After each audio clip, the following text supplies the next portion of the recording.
Good evening, all. Today, I'm really delighted to have some of my favorite speakers with us. Today, we are going to talk about your business, your responsibility. It is evident that the down curve of global economy, pandemic restricted travel, and customers changing customer behavior, rapid changes of technology, and so many reasons put MSMEs, that is micro, small, and medium business, in front of big challenges. Some business are really struggling for their survival also. So today we have our eminent speakers to guide us on this here with their huge experience and versatile knowledge. Today we'll go we'll hear all our speakers, and after that we have question answer round. Viewers, if you have some question, please you can put in our FB live, and we'll definitely try to answer your question.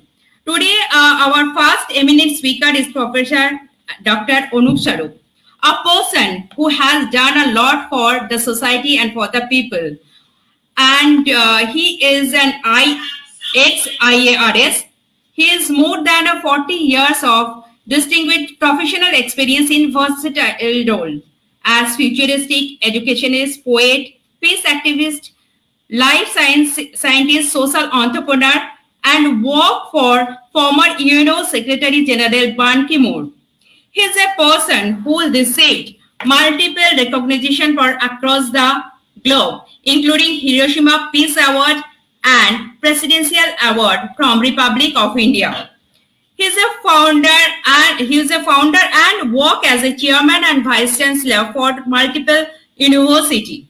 Presently, he is a chairman for Center for Global Non-Killing Hawaii and founder chairman Global Knowledge Alliance Melbourne. He is connecting with us from Melbourne, Australia. I will invite Dr. Sarup to come and share his experience with us. A very good evening. The very eminent speakers today, and thanks to you, Dr. Yasmin. It's really a pleasure being invited by Kiandas Business Academy and also to address all the participants who would be here. And I should compliment you also for the topic for today evening. The topic, of course, your business, your responsibility. Of course, you have asked us to focus more on small scale and medium enterprises. But I'm really impressed with the subtopics. Pandemic restricted travel. Just now we were in fact talking about this. And now we know the world is a different world. And in the new normal, it's a very different virtual world where we are driven more by technology. The second subtopic which you have mentioned is down curved global economy. And the third one is rapid improvement of technology and the changing customer behavior. So I'll quickly, spend a few moments on each of the subtopics before, we'll go to the other eminent speakers and then we have questions. So coming to the pandemic restricted travel, I should mention that across the globe, there is a psychotic fear which, has enveloped the entire mankind. Whether it is, Australia where I am right now, or India or US or even Europe, despite the vaccines, there is still a lot of fear, and that fear is of the unknown. But as it always happens in every such challenge, there is a big opportunity. And here the opportunity is that we will have a world which would be different. This will be a technotronic age. And it will be, a global economy which was shown to be downward curved, but it's not so anymore. As we enter in the month of June in 2021, and I take it that's almost 1.5 years, the curve had really gone down. That is 8 to 12% global growth minus. Now it is going to recover. And I was looking at some McKinsey figures, and I found that in India, in 2 years' time, we will be at 2019 levels, which is quite an achievement. In Australia, too, the recovery has been pretty fast. So it is much, much better than what was anticipated earlier. So there is a ominous, uh, there was a warning, but there is a lot of optimism right now. I would like to mention about Milton Friedman. You must have heard about the Nobel laureate, and he felt very strongly for many, many years. And he is most widely read by especially the economists all over the world. And he felt that the world would be driven more by competition. And for companies, it is profitability which is the most important motive, nothing else. And I entirely agree with this philosophy. So, when it comes to profitability, in these down curve times, when the global economy is down, I foresee a great opportunity. And that opportunity comes with the rapid improvement of technology. In a technotronic age, we are driven by the digital world, artificial intelligence, brain mapping, blockchain technology. Also, this is a world where robotics, machine learning is going to play a very important role. It is a world of not only analytics, data science, cloud computing, but business analytics. Now, I could say just a little time back, I was talking to another audience in the higher education sector, some of the university vice chancellors here. And we were talking about the great demand which is there now for data analytics all over the globe. And this would be a different world, as I said, driven more by technology. And this rapid improvement of technology will be driven by the youth, by the youngsters. And that is happening here and now.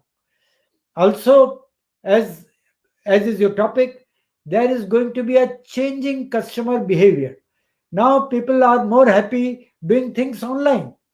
In fact, just today, here there was a statistics in Australia that 67% of the people, they love working from home because it is sitting here, they can take care of their household chores, their own children, their own other problems, and it saves a lot of time in commuting to their offices.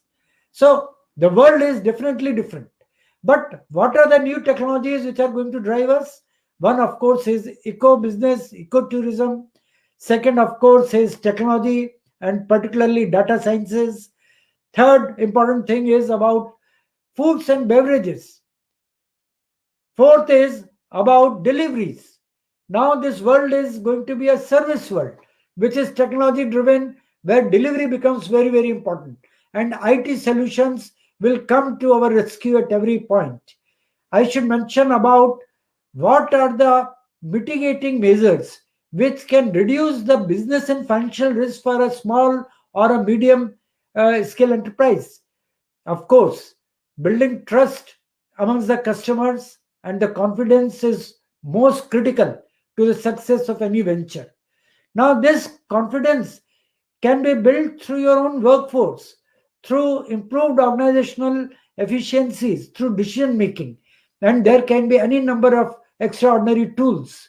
One of the great tools, of course, post pandemic has been through Zoom, Cisco. We are on Zoom or Cisco or WebEx, Google Hangouts, uh, Microsoft Teams, Stacks.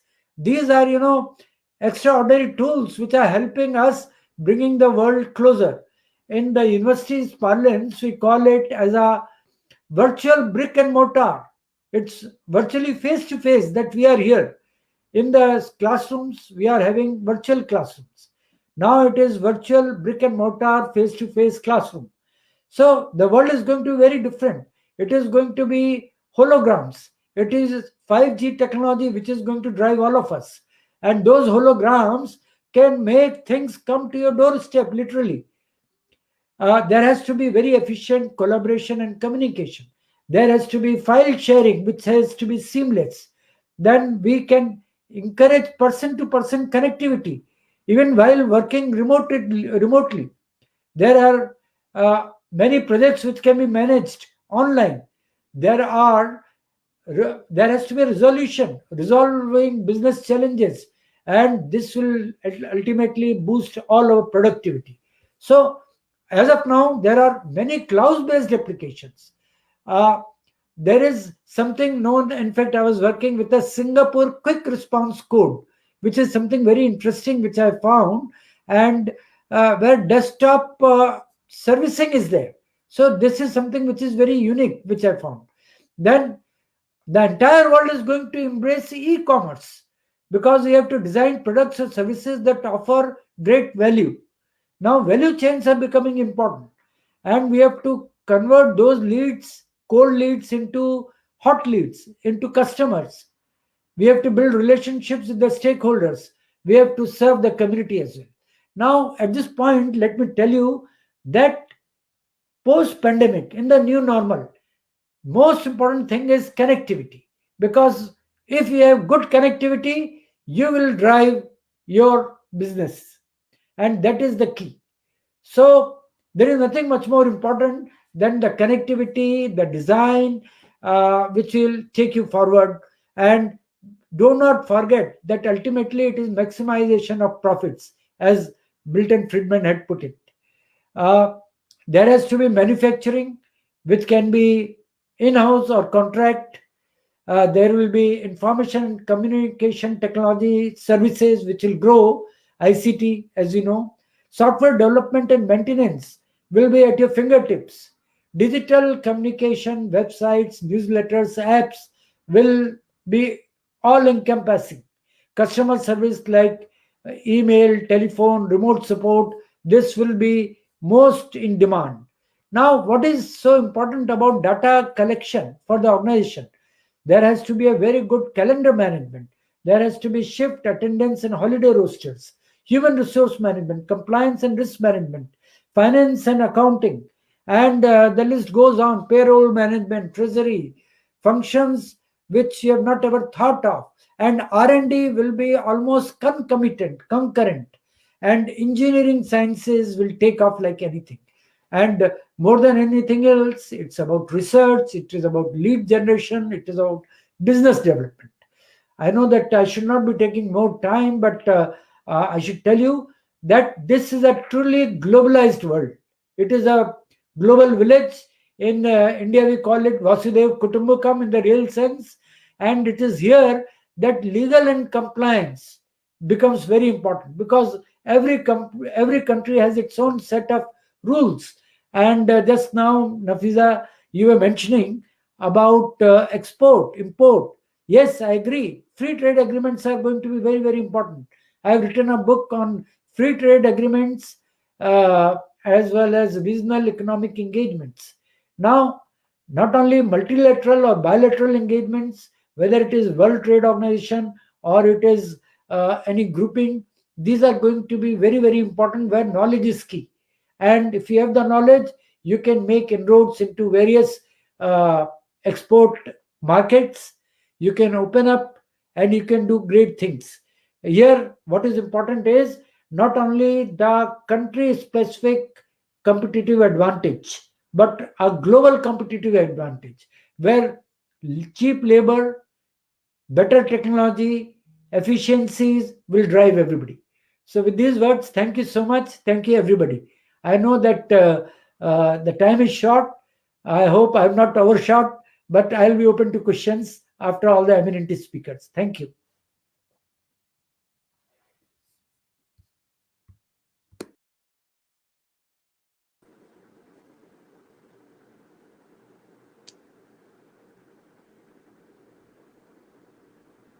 Ms. Nafisa, you have to unmute yourself.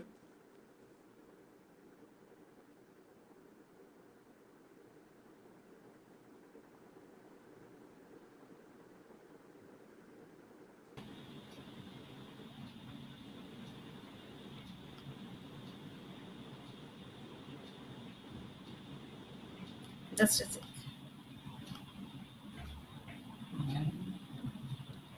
আমি বুঝতে পারছি না মিউটের বাটনটা কোথায় চলে গেল? Sir just a sec.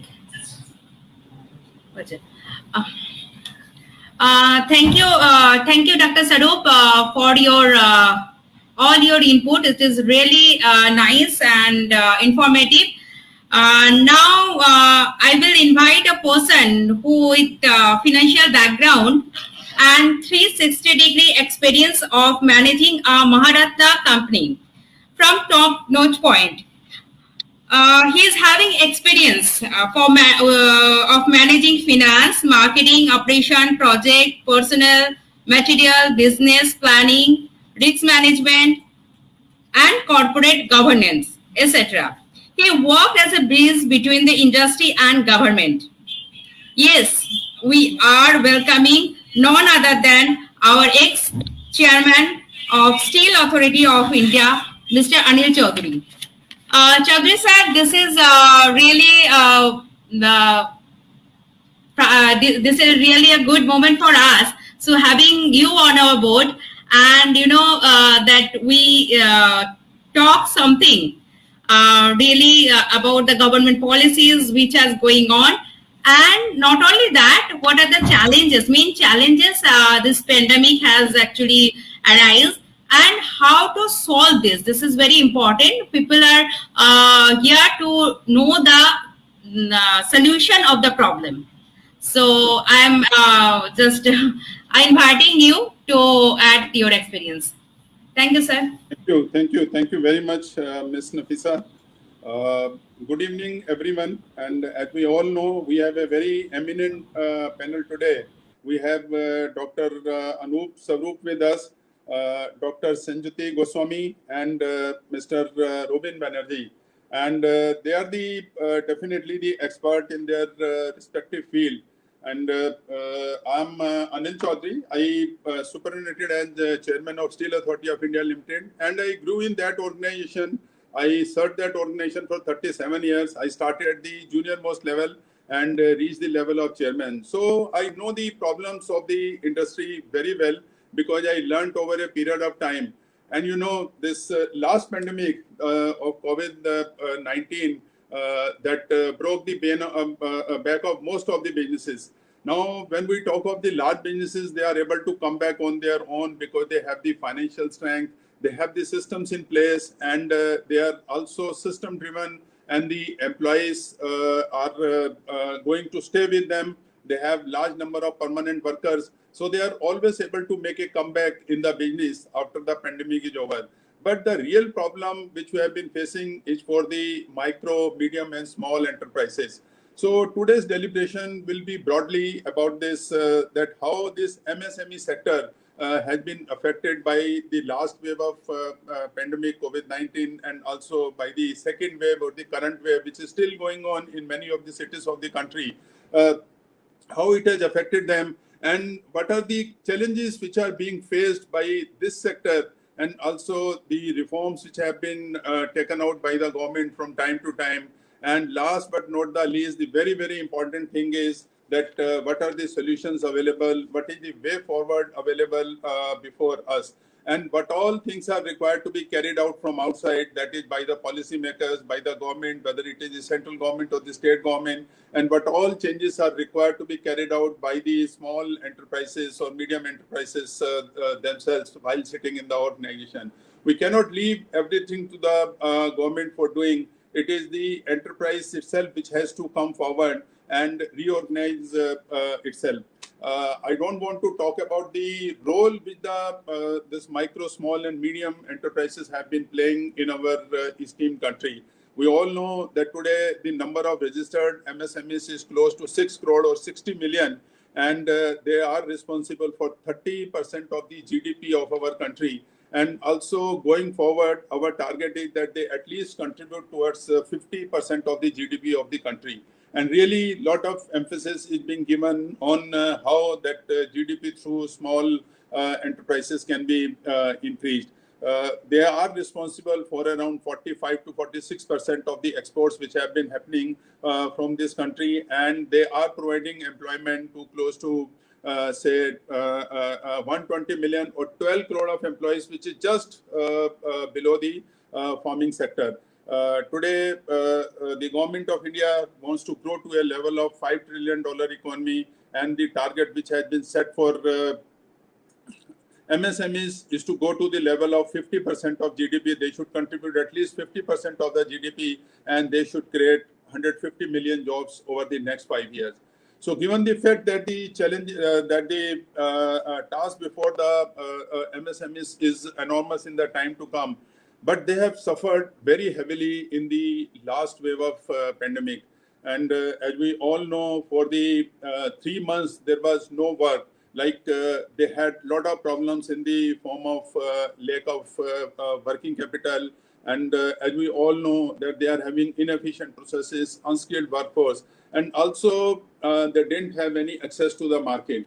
And particularly during this pandemic period, they were not geared up to change. They were in the habit of working in a particular way. When suddenly this pandemic struck, they could not find out that which way they should go and how they should correct the situation and how to come out of that. So it was I would say, a great blow for the Indian industry. We all know how the GDP suffered in the first 3 months of the last financial year. And after that, of course, slowly it started recovering.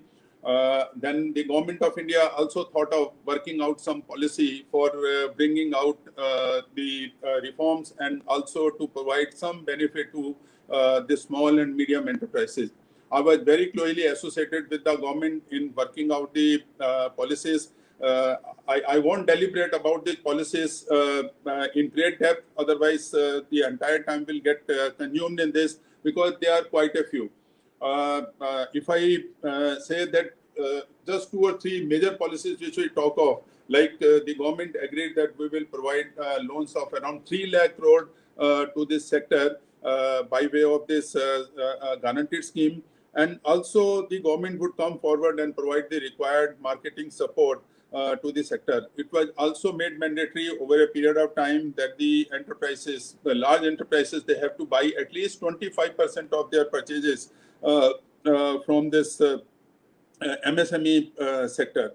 And also quite a few financial measures were also taken, and the insolvency reforms were also agreed to. And along with this, the emphasis was given on the national infrastructure pipeline, which intend to invest 111 crore over a period, 111 lakh crore over a period of time. Somehow, all these things, like, they appear to be very good for the revival of the industry, for the revival of the, or for streamlining the working of the MSME over a period of time. But when we look at the ground reality, it appears to be quite different. This sector continues to suffer, and all MSMEs could not take the advantage of the various schemes of the government because of variety of factors. Because the loans were so complicated, lot of documentation to be done, and also the formalities to be completed. And above all, the banks were looking for the credit rating from the small enterprises. Since they did not have any good track record, they could not get the good credit rating from the credit rating agencies, and the sufferings for them continue to be there. So they had a very bad time. This resulted into contraction of income for them, and also which added to the severe liquidity crunch and the demand, of course, which had diminished over a period of time. It started recovering to some extent, but unfortunately we had the second wave of COVID-19, and which was much more severe than what happened in the first wave of pandemic. So this misery continued, and what I feel that the steps which have been announced by the government in May 2020 and after that, they are required to be implemented in letter and spirit if we have to really give the advantage of these measures to the smaller units. The working capital has to be made available to them in time, and this complex regulatory and licensing mechanism, which still continue to be there, has to be looked into very scrupulously and has to be relaxed. The stringent loan disbursement policies have to be again looked into by the banks and by the Ministry of Finance, and also the compliances requirement, which are too many for the small sector or for the MSMEs. These are required to be looked into. Here, I would like to share one thing that after I superannuated from the company, I thought like taking the GST registration. Like even after making an application for more than 2 months, and even after this inspection has been carried out and other things has been done, I have still been waiting for my GST registration to be in place. So a person who has worked and who is having good knowledge of the finance and who has been able to work himself on the portal, who has been able to give the right information which is required by the department, if I have not been able to get the registration in time, I can very well understand that how much time it must be taking when a non-professional, non-finance professional has been making a request to the government, whether it is the state government or the central government for having the registration. And also, we all know that the digital adoption is a very nascent stage in the MSMEs. And above all, this complicated taxation structure, whether it is indirect taxes, that is GST, or the direct taxes, that has been breaking the back of the MSMEs. Now, these are the challenges which are there today before the MSME sector. Now, the question comes that what is the way forward we have to follow to see to it that they come back to the pre-pandemic period, or even better than that, what all they are required to do, whether from the side of the government or from the side of the enterprise itself. Like if we look at the solutions, I feel that first and foremost thing which is required to be done, which I stated, is the provision of the working capital to these units. And also the big enterprises, they have to come together to help them in making the payment to MSME units in a timely manner. The use of the trade receivable e-discounting scheme has to be made compulsory for all the big companies, and a time limit should be set within which they are required to make the payment. Though as per MSME Act, this time limit is 45 days. But I think it can very well be reduced to 30 days, which is being followed by many of the large enterprises, particularly in public sector currently.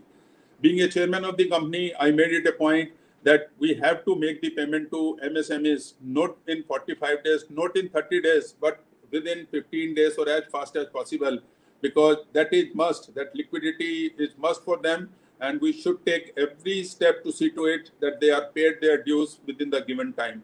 And wherever we are not able to make them the payment in time due to one reason or the other, we can always upload their payments on the trades portal, and from where they can get financing from the various banks on a competitive basis.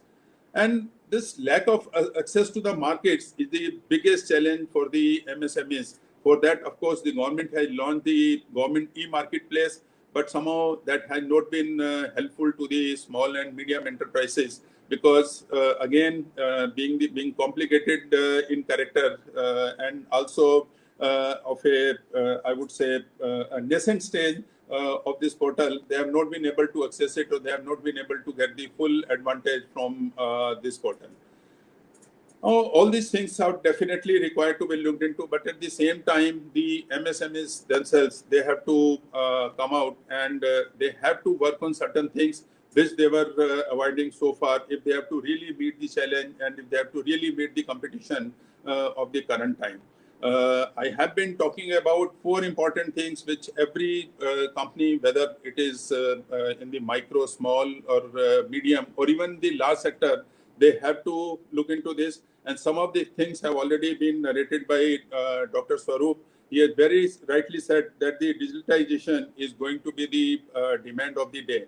But before that, I would come to that. But before that, there are 2-3 other things which every undertaking or every enterprise has to do in this difficult time of pandemic.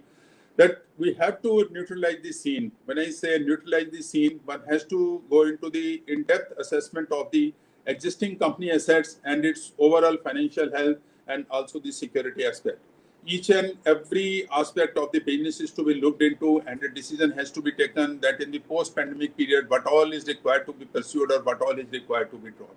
It cannot be business. It cannot be business as usual. Whatever we were doing in the pre-pandemic period, that will continue to be there in the post-pandemic period also. We have to identify the strength, and we have to start concentrating on the strength only, and we have to look into various aspects of the business. Some are required to be dropped. We should drop them.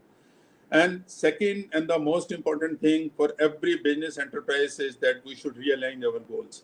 The goals which were there before the pandemic, they cannot remain the same after the pandemic. We have to see what all lines we will continue to work, and on what all lines we have to drop, and what all process changes are required, system and process changes are required. We should get into that.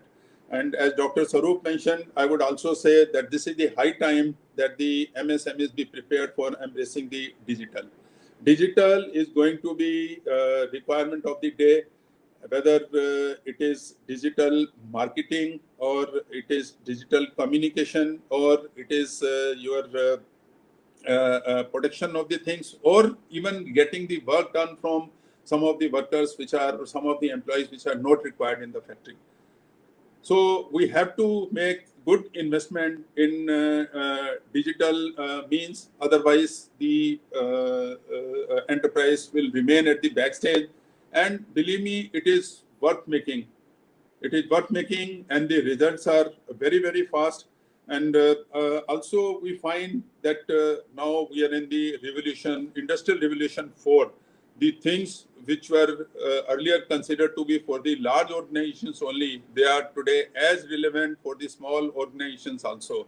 Dr. Swarup very rightly talked of artificial intelligence, machine learning, Internet of Things, customer relationship management, cloud computing, and also many other innovations. They are required to be leveraged. Very recently, I was taking a webinar on roles of Internet of Things and the artificial intelligence in the mining industry. So really, people were amazed. An industry which was considered to be completely labor-intensive, how by adopting these means of artificial intelligence, machine learning, and Internet of Things, and how by capturing the information and utilizing it for the good of the organization, we can make millions of dollars without doing much. Because whatever we invest in digitization, there the returns are very, very fast. And it is said that if you invest 1,000 rupees in digitization, you are definitely going to get at least 5,000 rupees, maybe over a period of time, or even more than that, without any loss of time. And also, the MSMEs have to adopt the new businesses which they were not doing today, like digitization products. They are going to be hugely in demand. So the organization who is having knowledge of this area, they can always diversify in. And the delivery, timely delivery of the things is going to be the another strong point for any business, and it can be adopted by the MSME. And also the equipment of the home entertainment, they are going to be hugely in demand. So one has to concentrate, learn about all the products which are available in the market in the current era, which are going to be of great use for the population at large or the society at large. So the systems have to be changed. Now processes have to be changed, keeping in view the current changes in the market. So this learning has to be there for the all industries, and particularly for the micro, small, and medium enterprises. So keeping in view the constraint of time, I have enough material to discuss, because this has been one area which has been very close to my heart. I keep on innovating. I keep on talking with my friends, colleagues, that how we can give required relief to the industry, including the MSMEs. So we will take up more things when we go to the question answer sessions, as and when required. I'm available for answering the questions. Thank you very much for the time being. Thank you.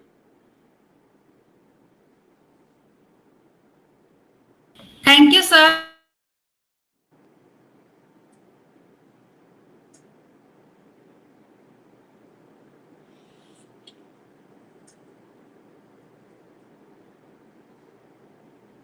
Ms. Nafisa, you are not audible. You are not audible to Sir, us. we will come back. We will come back again. Thank you, sir, for your inputs, and we'll come back with few more questions, which is as for you. Thank you, sir. Now we have a very talented lady with us, Dr. Shajuti Goswami, a lady with a vast corporate experience and academic experience too. She has done her masters for Accelerate and Advanced Management from France, doctorate and postdoctorate from IIT Kharagpur. She is a strategic expert, American MNC, and an international professor. She is an author, columnist, psychologist, and more than a business owner. She is a corporate trainer and PhD mentor too. I know her guidance will enrich us. Sejuti, past my question, what are the current deal challenges in business, especially focusing small and medium business? Okay. First of all, thank you, Nafisa, for inviting me in this forum amongst all the eminent speakers. And thanks to Kiandas Academy for that. And coming back to your question, yeah, indeed, it's a very, very valid question that what are the challenges? We are at present times living in pandemic times. We cannot tell it post-pandemic because it's going on. We do not know where is the light at the end of the tunnel because it's still on. The process is on. We really do not know. So yes, it has affected because I have been involved. Right now, I'm the strategist for a multinational company over here, but with a wide array of experience in the educational field in senior position, also working with other consulting firms like Deloitte, like other firms. So from that experience, I can tell you the impact you are telling on small scale is rather very, very difficult. Because, when it comes to SMEs, the way like the big size corporates, can handle this crisis is way different from way, the SMEs can handle it. Obviously, there's a lot of financial crunch, there's a lot of retrenchment, layoffs, and obviously the government, like in Singapore, I can tell you from the Singapore perspective, because I'm based over here, like government is supporting a lot, like starting with as you know, Singapore is known for the food hawkers, right? Food courts, food hawker centers. So government is giving a lot of like reliefs and relief funds and a lot of support measures, like waiving of the rent, waiving of the tax measures, so that they can support at this point of time. So yes, it depends on how the government is supporting the SMEs, because SMEs are the financial capacity of the SMEs. We cannot compare it to a big size corporate. So yes, they are suffering big time, because they are like way to financial fragility. They're suffering a lot. And also like moving ahead, even there is no clear cut clarity that what is like in like how it's going to unfold in future. So standing at the present scenario, I can at least focus from the point of Singapore that yes, the SMEs, whether it's food and beverage, because even the tourism sector, because Singapore, as you know, is driven by the tourism sector. So yes, from the tourism perspective also, it's bleeding at this point of time. So government is giving a lot of relief measures and trying to give some grants to support all these SMEs at this point of time, so that at least it's sustainable. Because in business, what I believe, Nafisa, that first thing is that the business has to be sustainable. Because if it's not sustainable, at the end of the day, you cannot drive business. And any business needs to have some competitive advantage. That is also a very mandatory thing. So from that perspective, I can like focus on some food and beverage, obviously small SME food and beverage. How they are surviving at this point of time in Singapore is that they are relying to a big extent on technology. Like one of your topic I have seen is technology. Yes, like as you know now, dining is also stopped in Singapore for a couple of days because of some upsurge in some of the cases. So at this point of time, what government is trying to do, they have only allowed for the takeaways and like the online deliveries. So it's again the role of technology. So a lot of food and beverage over Singapore, I tied up with some platforms like Grab, Deliveroo. These are the online food platforms in Singapore, and even like Chops and Itigo. And these are only the survival mantra at this point of time, as the dining is totally stopped. And also what government has strategically implemented in Singapore is that government is trying to give some wave off even in the, like, the e-portals. Like, I can give you an example. Like, if you're a food and beverage owner over here in Singapore, so suppose you are giving from Grab. So Grab, otherwise, whatever charge they are charging, it's now they're giving a waiver of 20%. Okay, it's a cashback of 20%. So it's trying to help in every possible way, so that through the online platform, through technology, at least the business can survive at this point of time. And also because it's SME, and you do understand the financial capacity of the SME is not to that extent compared to the big size corporates. So government is having a lot of measures over here to ensure that at least they survive this particular, economic tsunami, if I might term it. So it's like that, Nafisa.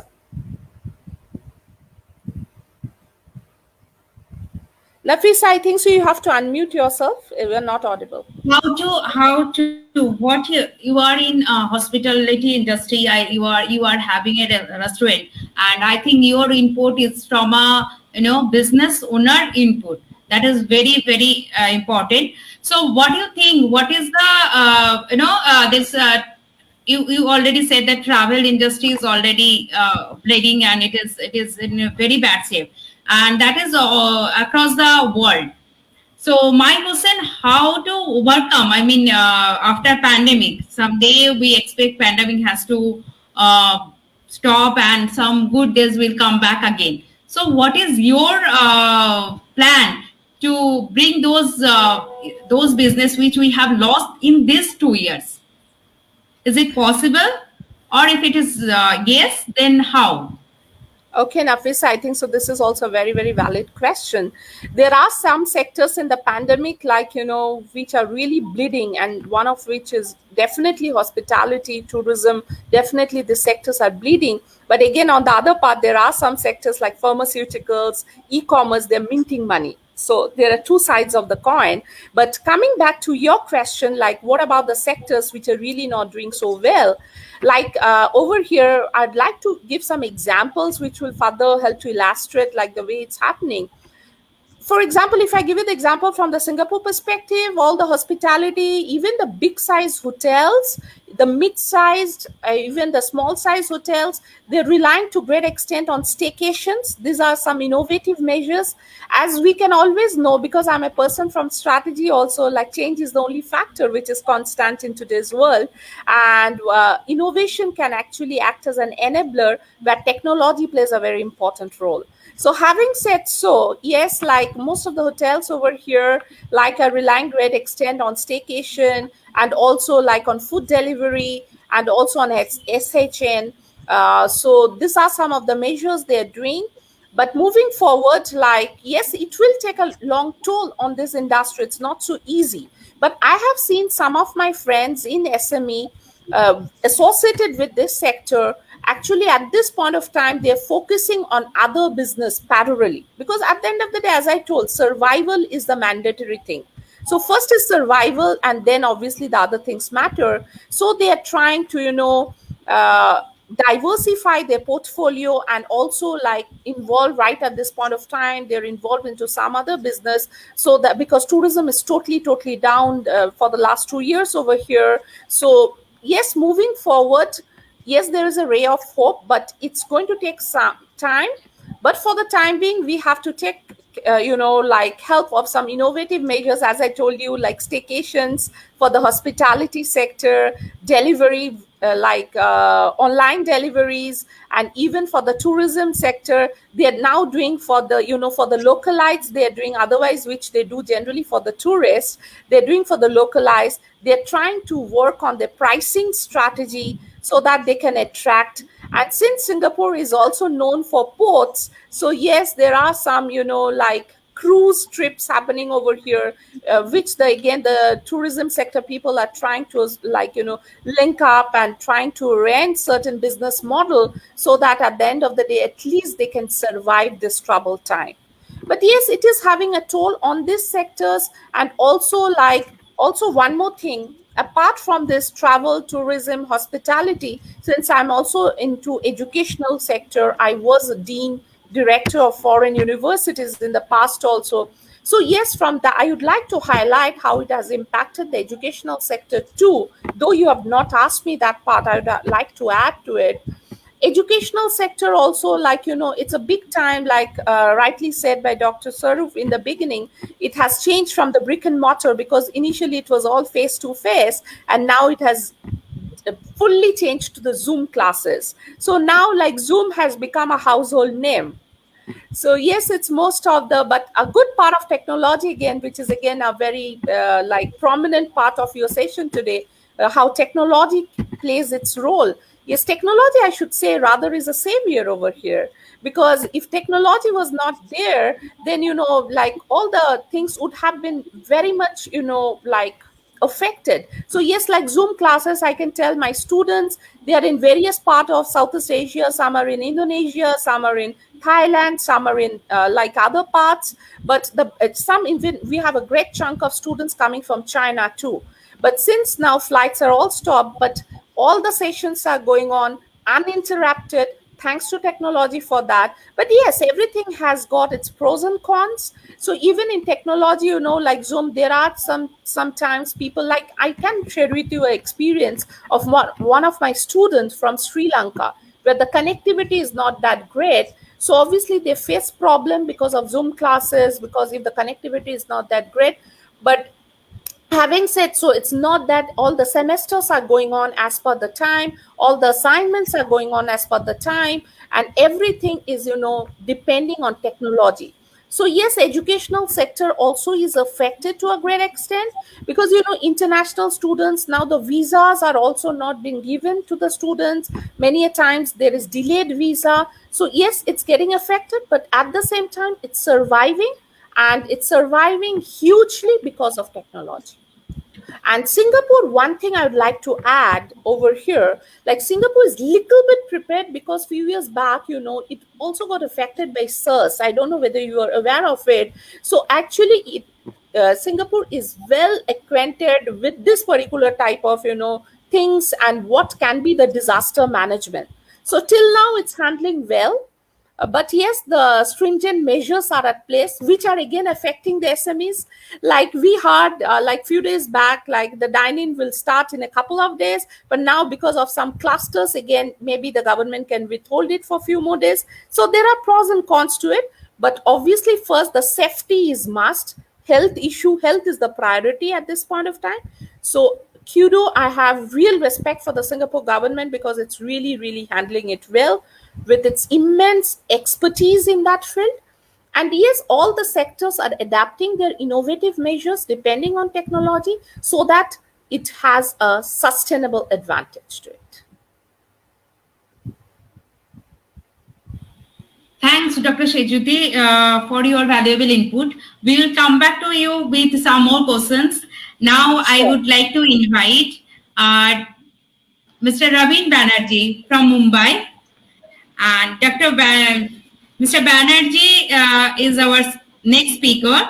He's a financial expert and a business leader.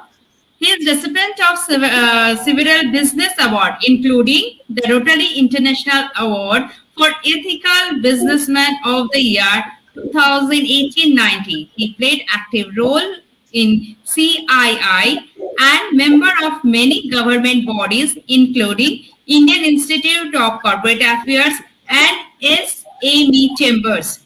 He is a columnist and an author of many best-selling books. Moreover, he is a philanthropist. He feel for human being. He do lots of work for human being.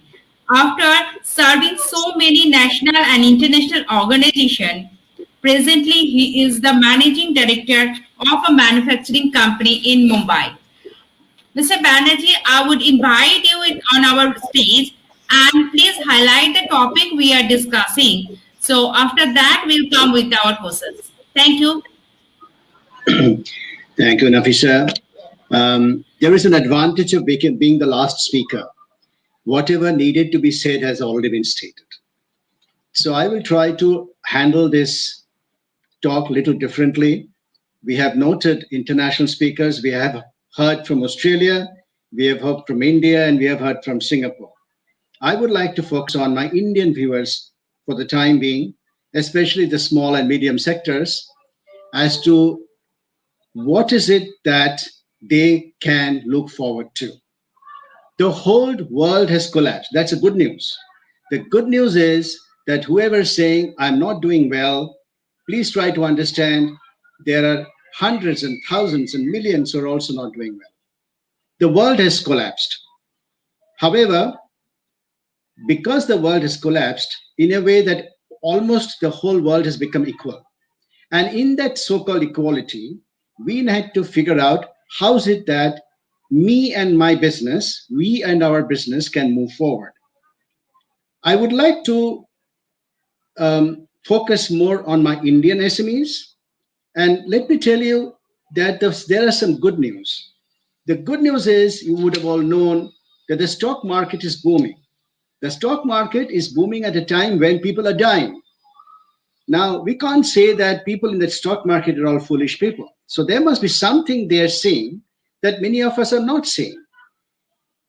The big picture which they are seeing, the stock market, which has already moved up by about, let's say, 10% in last 3 months since April, and we are in mid-June. It's already in 145 days or so, the stock market has moved up by 10%. What they are seeing is the end of pandemic. That's what they are seeing, the investors. And two, once the pandemic ends, India growth story would be a huge story. All investors in the world have a choice to invest wherever they want. The fact that they're investing more in favor of Indian companies necessarily means that there is more hope from the Indian businesses than perhaps it ever was. One is stock market is booming. Second, Indian rupee. When you talk about dollar rupee, the Indian rupee is strengthening. Same thing in the last 45 days or so, Indian rupee has strengthened by 5%, which necessarily means that more money is flowing into India, more foreign exchange is flowing into India, and once foreign exchange flows into India, the Indian rupee or the Indian currency starts gaining momentum. That's the second thing which has happened. The third thing, in 2020, the country decelerated. That means the country degrew by about 7%. If you look at Jan, Feb, March, just before the second wave of pandemic hit India, in fact, hit many parts of the world, India started growing again by about 2%. So the growth was back. The growth was back. The fourth thing, the GST collection is one way, that is the indirect tax collections of the government of India, which is called the goods and service tax collections, have originally been kept at 1 lakh crore, which collapsed completely. And even in the month of May, when India completely collapsed, the GST collections were yet 1 lakh crore. GST collections, again, which means that business is doing, a lot of dispatches are taking place, a lot of services are getting sold. In spite of the thing that we are looking at, a lot of negativities, but the fact of the matter is the underlying businesses are still doing well.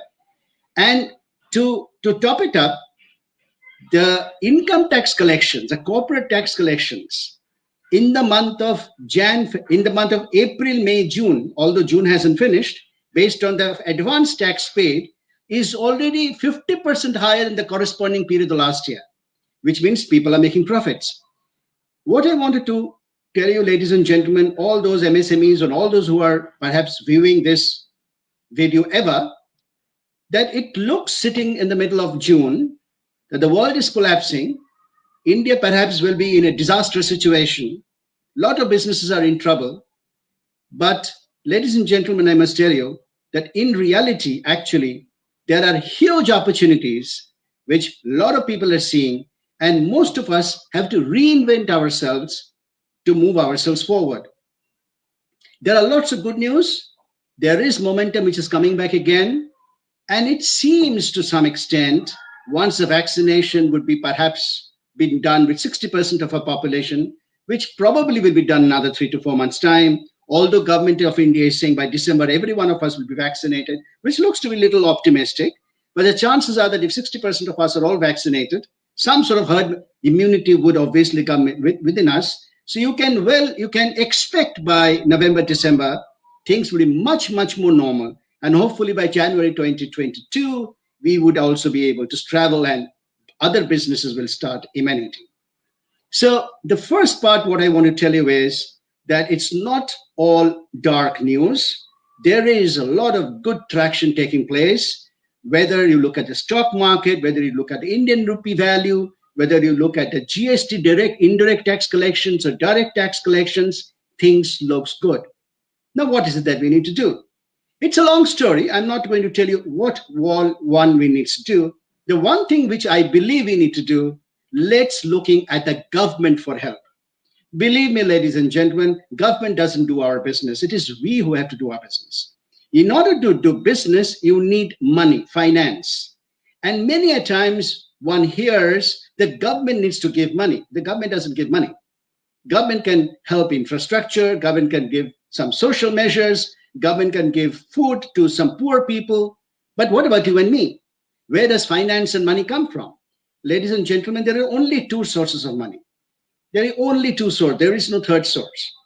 One source is equity, which is owner's fund. Another is debt, which is borrowing. There is no third source. Now, what we generally see that say that government must give us money. Ladies and gentlemen, government doesn't give us money. The best the government can do is government can guarantee if a bank gives money. You have heard a little earlier that there is already a 3 lakh crore scheme. Now, what does it mean? It only means that if and when the government gives loans to people who perhaps ought not to have been given, perhaps, the government is going to stand guarantee. My humble submission to you is that we, the businessmen, all of us, forget about government for the time being. How can we reinvent ourselves? There is traction taking place. The world is going to come back into normal. There's a lot of new business opportunities which are coming up. So to think that government is going to give us money, that doesn't happen. And therefore, let's look at how is it that you can get money. And more important, ladies and gentlemen, let me tell you, there is enough money. There is enough money for people who have a good project in hand. If you have a good idea, you can look at the internet and see what the bank chairmen are saying, that if you have a good idea, there is no dearth of money. So money is the fulcrum on which our business stands. That's what which has suffered during pandemic. And many of us have collapsed because of lack of money, lack of sales, lack of available cash. And to my mind, if you have a good idea, there is enough money going. And believe me, ladies and gentlemen, the world actually is looking at a very bright days coming, especially for the Indian business. Thank you.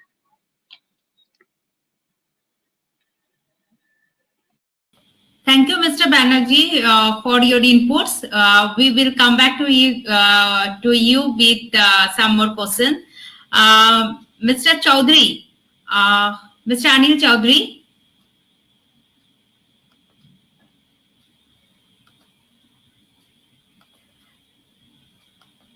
Mr. Anil Chaudhary, there is a question for you.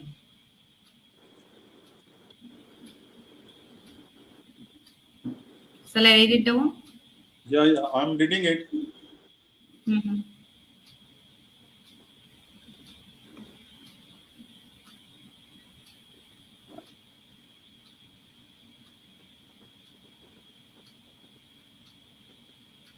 Okay. So this question is from Mr. Vishnu Agarwal. Definitely, the IT majors, TCS, Infosys, they have cut down the jobs. But I feel that maybe it is a temporary phenomena. We are going to get towards normalcy sooner or later. And, definitely, this cannot be this situation which will continue for a very long time. As Mr. Robin Banerjee rightly mentioned, that this situation is very, very temporary, and I also feel that this is very, very temporary. And there are many good things happening in the country. Let us look at those good things. and be satisfied with them. This cutting down the jobs, purely it is a temporary phenomena because they are not able to get certain orders from outside, or maybe they are not able to fulfill these orders for the time being. So definitely this is not going to be detrimental to the growth of employment in the country in the time to come. I'm very optimistic about this. Thank you, sir. Sir, another question for you. Sir, as you serve a Maharatna company for entire your career, sir, Steel Authority of India has no problem. But what about small manufacturing companies? Suppose they are manufacturing steel. No, it is not like this that the sale did not have any problem. I was at the hem of the affairs during March, April, May, which were the most difficult things for the industry. And for steel industry, it is all the more difficult to cut down the production because our it's a process-based industry, and all the processes, all the I would say steps in the process, they have to run as per the capacity. Otherwise, there is a danger of equipment getting damaged. So it was with a great strategy that we brought down our production from a level of 100% to 50%, particularly in the month of April, when there was complete lockdown, there was no demand for steel. So somehow we also faced the problems, but we could come out of the problems soon when the things started normalizing from the month of June onwards. Fortunately, I would thank China that they could give us a lot of demand through exports for the steel products. And big steel companies, they always responded to that requirement, and they could survive. Yes, it is getting difficult for many of the small industries to survive because of the high prices of the inputs. Today, if we look at the iron ore prices, they are at the peak. The coal prices, again, they are the highest. And also prices for other inputs, they are the highest. And the domestic demand for particularly this steel, which is used for the purpose of construction, has not been there to that extent. But again, I would say it is a temporary phenomena. We suffered last year. Again, we came back, and the demand was so high during the months of December and January that we could not fulfill it. Again, we have been suffering because of the second wave of pandemic. April and May, we suffered. In June, of course, the things have started improving, and I'm quite sure that as we enter the month of July, maybe there will be some setback due to the onset of monsoon, but otherwise the demand will start coming in, and the small enterprises, they would also be able to start their business or production very soon.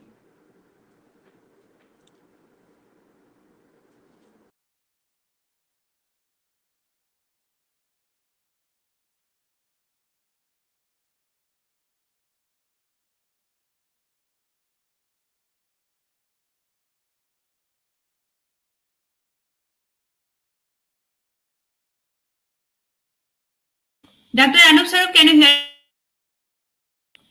Dr. Anup Sarup, can you hear me? Hello? Sir, we can't hear you. Unmute yourself, please. Sir, we can't hear you. Can you unmute, please?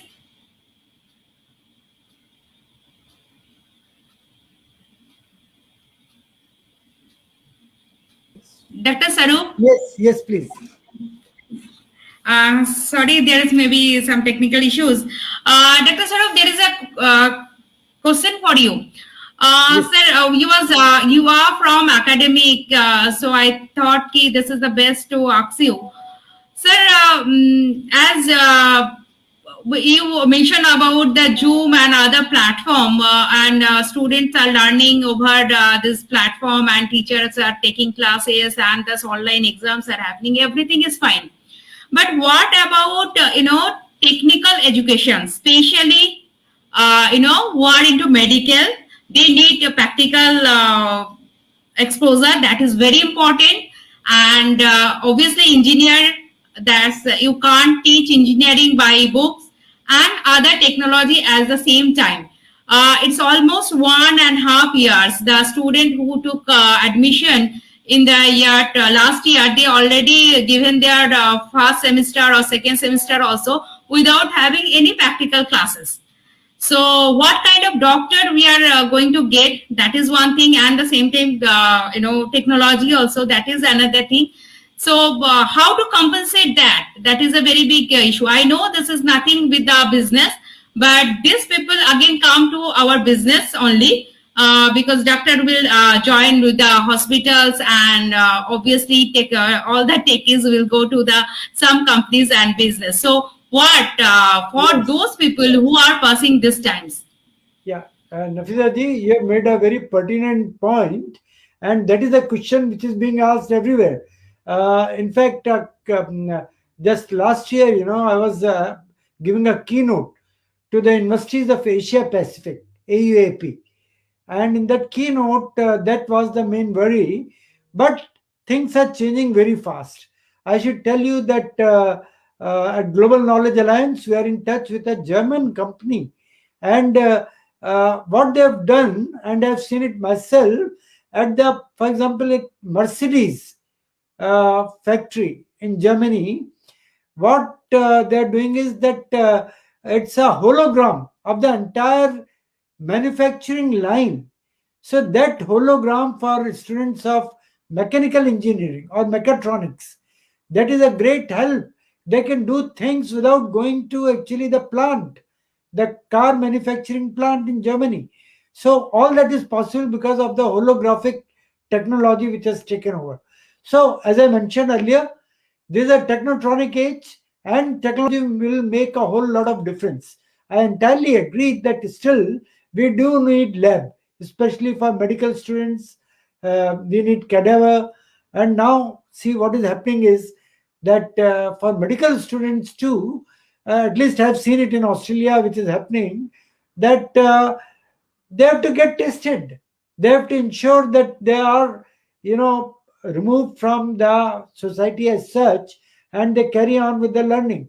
Because after all, medicine is a trade, even nursing for that matter, where they have to do things actually in a hospital atmosphere. And here it is mandatory. I've not understood why in India there is a problem, because here all the students, medical students, they have to come to the hospital and they have to learn, do it on the job learning, and that makes a whole lot of difference. I am also founder of one of the companies here, Global Opportunities Commercialization, that is to help the startups. And one thing which struck me, that most universities are very happy with blended learning mode, and that blended learning is also uh, it is about attachment to the companies, where they not only get a job in due course, but also they do the internship in one of the semesters. I think that is something which has caught on in India also, where many, even the IITs, they are doing a one whole semester of internship, where the student learns it on the job. So there is all lot of things which are happening in blended learning mode. Of course, I entirely agree that there were some hiccups and bottlenecks because of the COVID pandemic, but now that is gone. It's now, my own reading is that in the next few months, this will be like Mr. Chaudhary made a very pertinent point, that things are changing very fast, and they are changing for the better and even brighter. So most probably situation will be better, and everybody will return back not only to the classroom but also to the labs. Thank you.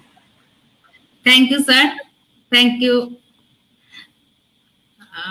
Shejuti.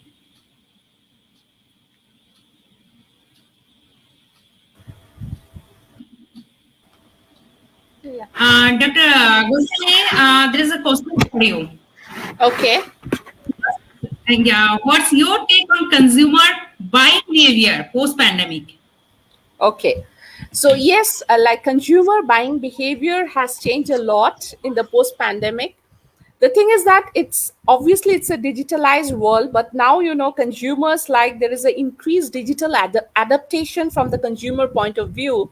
So we are like now more adapting to online buying rather than going to physical stores to buy things. And also now consumers, because of this, because it's like economic tsunami, obviously the consumers also have become very, very conservative in their buying approach. And so now they're focusing on, it's called the value based buying behavior. So they're also focusing on something which is like the mandatory things, right? So it is like it's moving more to the value based purchasing and online behavior. And also, like, there has been change in the mobility patterns of the consumer. And so now consumer, like most of the time in offices we are doing, it's like work from home, so we are not commuting much. So whenever we have to do, it's through like teleconferencing and others. So what is happening, even the social interaction physically to that extent has decreased a lot because of the pandemic times. And what has happened is that we are adapting consumers are adapting technology to a greater extent, getting acclimatized to it. Even not only, I will not only go for the online buying. Even now, like if we go for like the hospital consultation, we do a e-consultation nowadays, right? And also it also depends on post pandemic, like whether the consumers are going to go ahead with this, depends on their experience. Like when it's online buying behavior, obviously consumers adapt it because of the good experience associated with it. But coming to like health consultation, like in the advanced countries, it's obviously it's a good experience. But coming to the developing nations, yes, during pandemic times, I know a couple of my friends, even like there were people like pregnant women, they had to consult the doctor at that point of time. So it was way safer to do e-consultation rather than physically going and meeting the doctor. So yes, like technology again over here has brought about, more importantly, Nafisa, I'll tell one thing: consumers have started to embrace digitalization in their like behavior patterns. So that is important. Even in the consumer buying behavior, there have been changes in the interpersonal behavior, because over here, like during pandemic times, like people could spend quality time at home, which otherwise when you're working, especially when you're like in senior position, most of the time we tell, like for my case, I'm married to my workplace more, because like most of my productive hours are in the workplace, because how American MNC work, it's too hectic. So yes, over there. But yes, coming back to pandemic times, there has been a change in the interpersonal behavior, because like most of the time we are working from home, we can devote time to our near and dear ones, which other times it's like like very less. So yes, overall the consumer behavior has changed. And also consumer nowadays has become much more conservative in the buying behavior. As I told, it's a value based buying behavior. They're trying to focus on the necessities rather than trying to go for indulgence, because they also, no one of us is sure at this point of time like what is awaiting us in near future.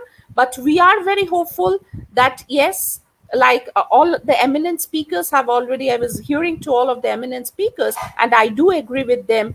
Yes, there is an opportunity in the midst of crisis, and even the share markets and it's obviously showing a very, very positive signal. But yes, we are going through this particular phase, and we are hopeful that we will come out of it. But yes, consumer behavior is changing a lot, and too much focus is on the digitalization part of it. When it comes to the consumer behavior, they're embracing, even like our parents who are not so much used to technology, they have no other options because they cannot go to physical stores to buy their grocery.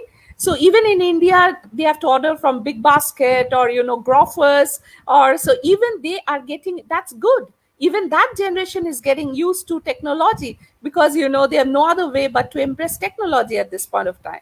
So yes, consumer behavior is changing big time in pandemic phase.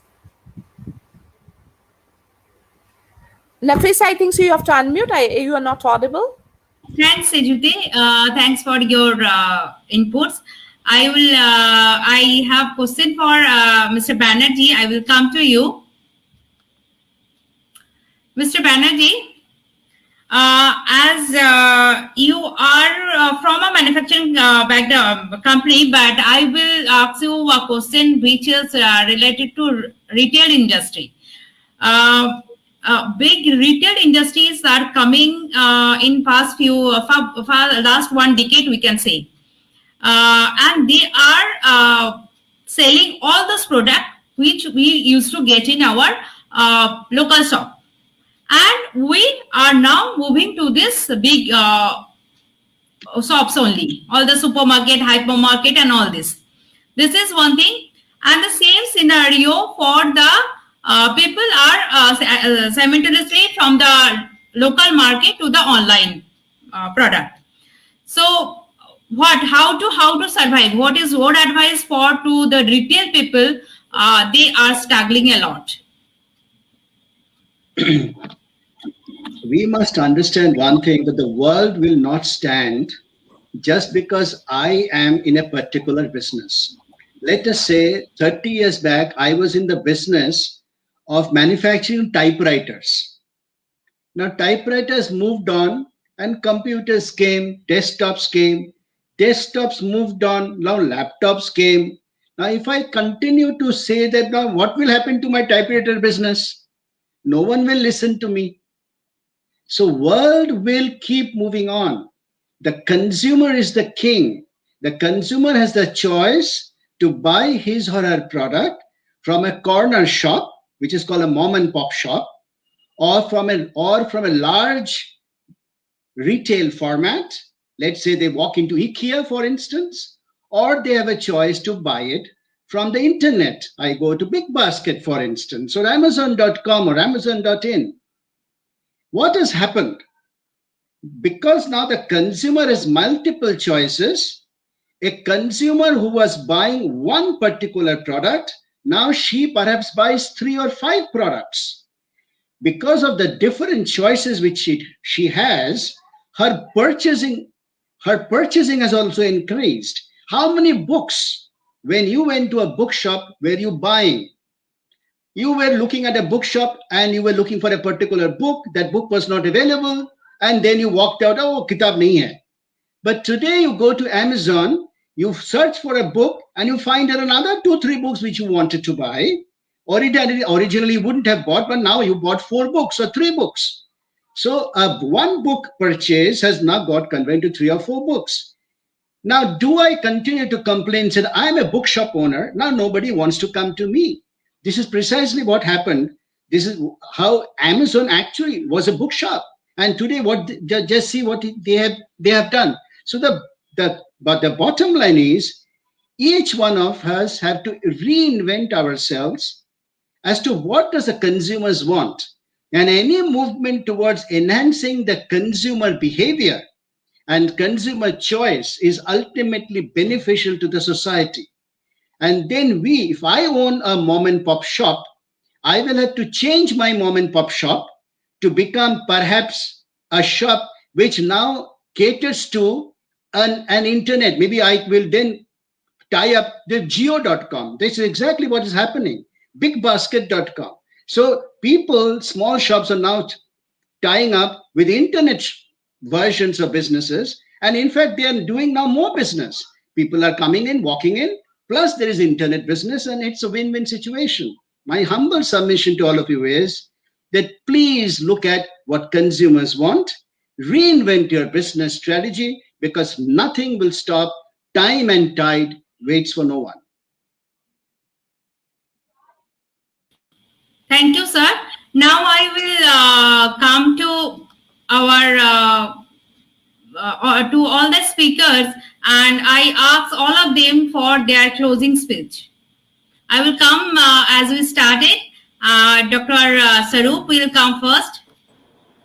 Dr. Sarup, now I will request you for your gist of your talk, and we have come at the Thank you, program.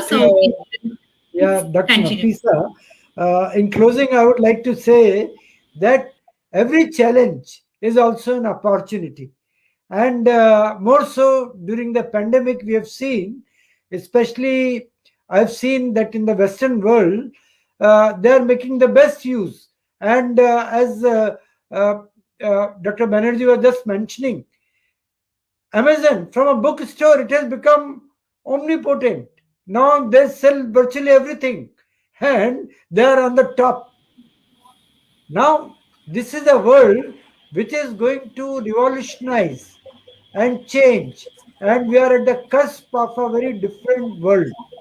I would say that all those who can grab the opportunity here and now, they will make waves in the near future. And this change is happening very fast as we speak. I would only say that our medium and small enterprises, for them, here is the opportunity, be it technologically, I would say, as fast as possible. Try to learn, try to make your own startup or your business, adopt to new ways of doing things, and you'll be in a different world very fast. And it is all the opportunities in your hands as youth, as the youngsters. I think the world will be a different place. Thank you. Thank you, Dr. Sharu, for joining us. And it was really nice to learn from you. And it is really our pleasure to have you on board. And now I will come to Mr. Chaudhary. Mr. Chaudhary, kindly your closing remarks. Yes. I have heard all the speakers, and the conclusion which is coming out is that while the stimulus package may be there, may not be there, or whatever government could do from its side, they have done it, and whatever best is possible, whatever more is possible, definitely it will be coming through. But a lot of things are happening today in the world, in the country, and my advice to all MSMEs is that they have to reinvent themselves by introspection. They have to do the introspection. Also, they have to go in for embracement of the digitalization, and also they have to go in for the automations and systems. And these are the things which are going to save them in the time to come. And they have to look at their cost of production also, which is the need of the day to day. Without that, the survival will be very, very difficult for them. The days have gone. Then that you will be able to sell at whatever price you feel like, because now today like the world is open for us because of e-commerce. Today, if you go to any portal, you find that you are looking for something, not only one alternative, but the 10 alternatives are available to what you have been looking for. So it is again, it is going to be the survival of the fittest, and for that one need to work on the internal side, cut down the cost, and see to it that whatever is produced, that is as per the requirement of the market, as per the requirement of the customer, and the MSME should be able to deliver it at the best possible cost. So that is my takeaway from today's webinar, and definitely whatever I have learned today from the eminent speakers, I'm going to talk in the same way in the coming webinars also, where the people have been looking from the government. Definitely they should do the introspection and try to improve themselves. Thank you. Thank you, sir. Thank you for your input, and thanks for joining us. It is really pleasure for me to have you with us, and definitely we'll meet soon on some other topic, on some other webinar also. Yes. Thank you, sir. Thank you.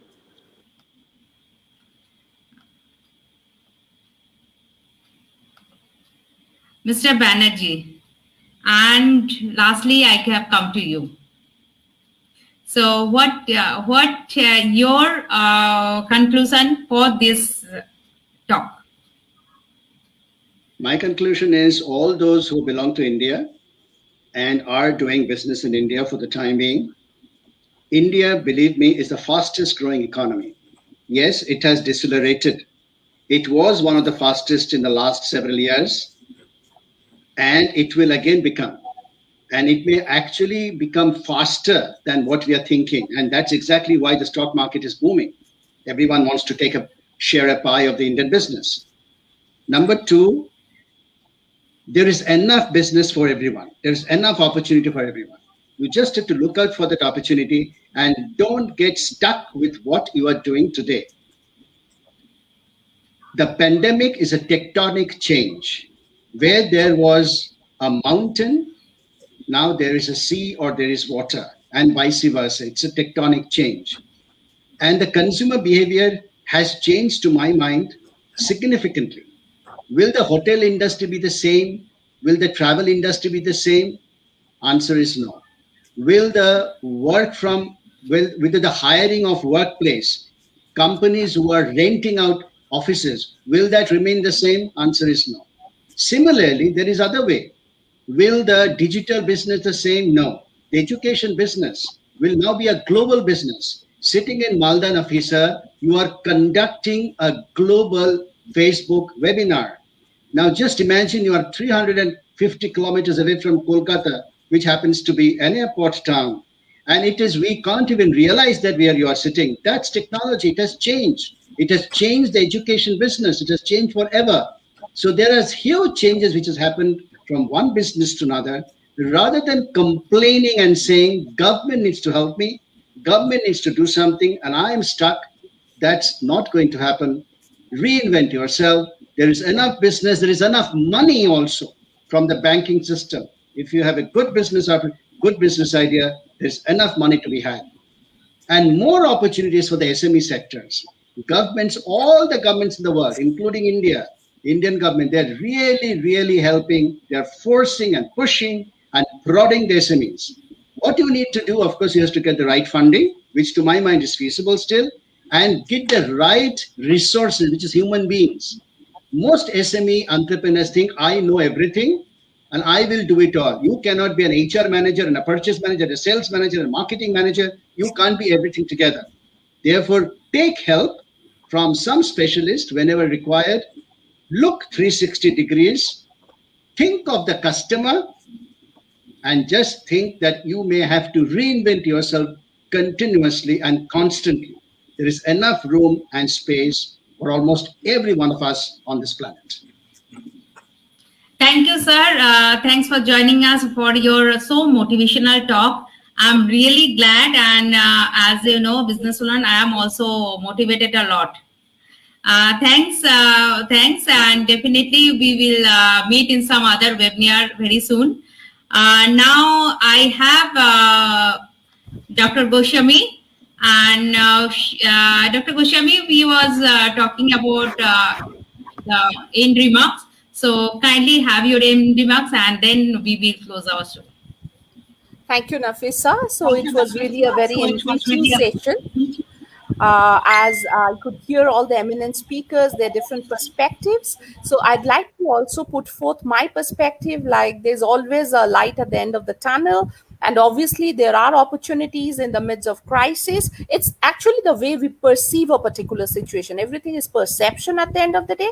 Yes, having said so, there has been tremendous change in the consumer buying behavior. I do agree. And digitalization was there. Now consumers have started to embrace it even more.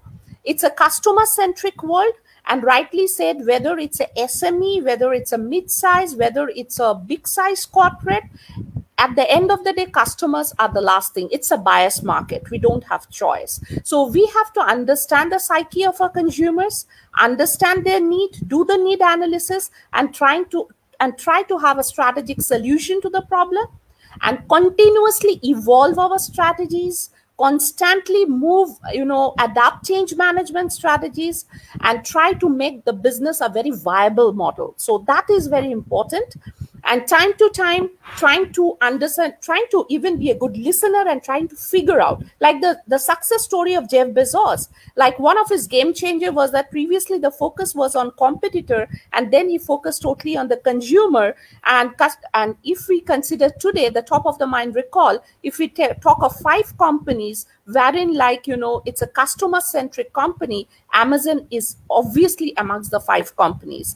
So yes, customer centricity is a mandate in today's world. And coming back to SMEs, there are opportunities. Government all over the world are ready to, fund the SMEs, provided they have got a very viable business project and sustainable at the end of the day. And it is the responsibility for all business to evolve, to leverage the opportunities, and if it's a startup, to do a proper opportunity analysis, to figure out, to do a pilot study, to try to figure out with a proper sample that whether that business is at all viable or not. And once it's set, time to time change strategies, understand the psyche of the consumer, their needs, and trying to provide a solution for it. Like, even I'd like to say the word of Jack Ma of Alibaba, even like Jack Ma in one of his conferences said that whenever there's a problem, I think that's an opportunity for my next business. So that is exactly how we have to look at things. And I myself, I'm a very optimist person. So I'm really happy and glad to be a part of this session, and looking forward to many sessions like this. Thank you, Nafisa. Thanks a lot. Thanks, Shejuti. Thanks for joining us and for all your inputs. I'm really glad to have you, and definitely we have some more, not some session very soon. And today we have come to the end of the session. But before that, before we wind up, the next program, I want to talk about our next program. Next program is, our date is 19 June, that is next Saturday, between 4:30 to 6:30, and we're going to talk about ensure your security in cyberspace. We know the cybercrime and the laws and everything. So we will get Dr. Varun Kapoor. He is IPS from Madhya Pradesh cadre, and presently he is serving as a ADJ of Madhya Pradesh, and we will get him, and he will put his input, and you may fetch questions, and you can ask anything regarding all your cyber problem. So we will catch up you next Saturday, and for that time, bye. Thanks for joining our show. Thank you.